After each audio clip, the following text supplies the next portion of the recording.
निकिता विवेक भैया की मुंह बोली बहन है। अपने पड़ोस में रहने वाले विवेक भैया को बखूबी पहचानती है। वे बचपन से ही जिद्दी स्वभाव के रहे हैं। प्यार से भले ही बात सुन ले, पर जोर जबरदस्ती से उनसे कुछ मनवाना असंभव कार्य था। सरकारी नौकरी लगते ही उनके लिए अच्छे घरों से रिश्ते आने लगे थे। ऐसे में उन्हें अपने ही शहर की लड़की अरोड़ा पसंद आ गई। अरोड़ा के पिता कपड़ों के व्यवसायी थे। शहर में अच्छा भला नाम था।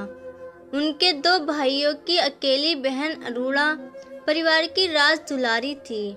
जब तक माता पिता जीवित रहे, खूब मान दान होता रहा और वह भी मायके के नाम पर वैसे ही इतराती रही जैसे उसकी पूंछ मायके में अभी तक न होगी।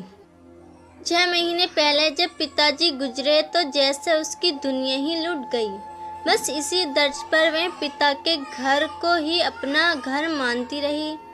पति व बेटे भी इस अगाध मोह को देखते हुए किसी तरह एडजस्ट कर रहे थे। वह रोकने से भी कहाँ रुकती है, तो उन्होंने भी उससे उसके हाल पर छोड़ दिया।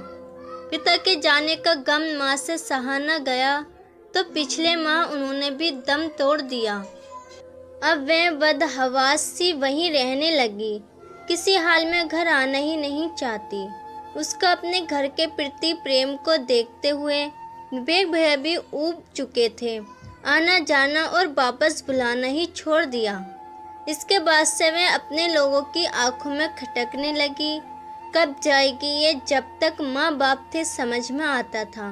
उनकी देखरेख में सहूलियत होती थी, पर अब जाने किसके मुंह में यहाँ पड़ी है। पता नहीं इनके पति भी कैसे हैं, जैसे कोई मतलब ही नहीं, लेने भी नहीं आते। मेरे पति तो साथ जाते हैं और साथ ही ले आते हैं, मायके में छोड़ते ही नहीं। अरे मेरे साथ भी यही होता है। अक्सर उसके पीठ पीछे बड़ी और छोटी भाभियां कानाफूसी करती, फिर भी उनकी बात को दिल पर लिए बिना वह पूरे मन से लगी रहती। भाइयों भतीजों को उनके पसंद की चीज़ें बनाकर खिलाना, माँ की अलमारी खोलकर उनके कपड़े ठीक करना और उनके बिस्तर पर लेटना जैसे उसके शरीर में जान भरता था। उम्र भर का रिश्ता यूं ही कहाँ छूटता है, उसे छूटते छूटते पूरी उम्र निकल जाती है। बड़ी बहन होने के नाते दोनों भाई बहुत इज्जत करते थे। उसके खिलाफ कोई कुछ न बोलता।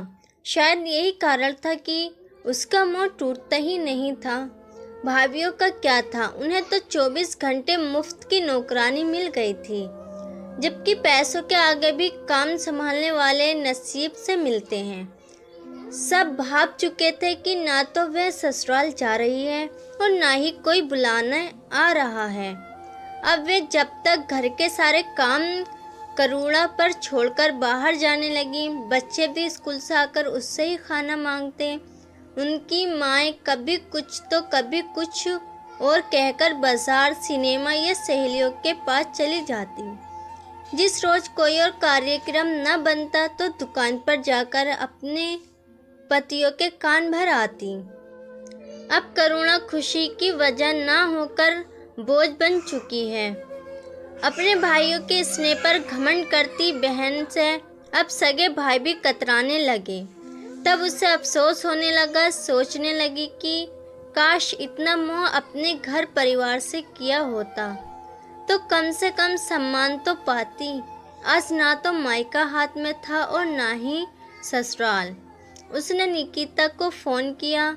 दीदी, आप मेरे मायके की लाज रख लीजिए। क्या हुआ भाभी, आप ठीक तो हैं? निकिता ने उनकी घबराई आवाज़ सुनकर पूछा।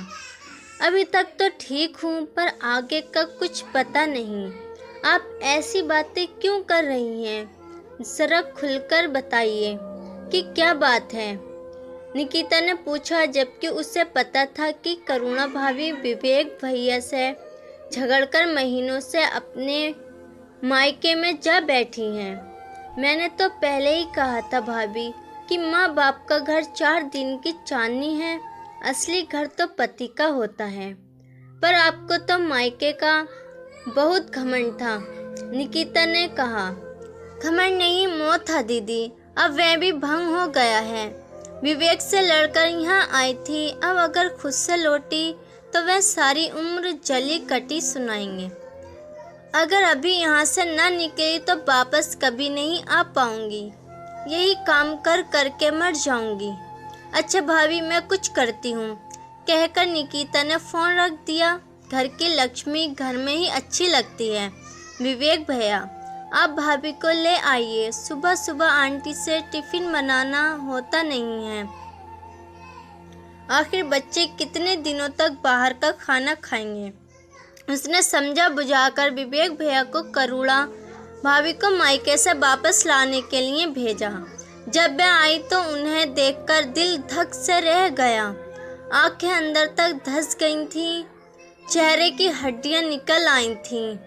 ये आजकल की लड़कियां मायके बुहार लेंगी, मगर अपने घर की रानी बनकर रहना भी रास नहीं आता इन्हें। सास ने तंज मारा और उनके पास ना तो ताकत थी और ना ही पुराना वाला जोश कि पलटकर जवाब देती। चुपचाप अपने कमरे में चली गई और तकिए में मुंह छुपाकर देर तक रोती रही। ऐसा लगा कि जैसे आज सचमुच अपने घर आई हूँ। महसूस हो रहा था कि जब तक माँ बाप हैं तभी तक वह घर अपना है। मायके की गलियाँ तभी तक खूबसूरत हैं जब तक आपके बचपन को पहचानने वाली नज़रें जिंदा हैं, वरना अपना घर ही सबसे सुंदर होता है। दोस्तों, आपको ये कहानी कैसी लगी मुझे कमेंट्स में बताना। दोस्तों, आप मेरे चैनल पर नए हैं तो मेरे चैनल को सब्सक्राइब कर लें।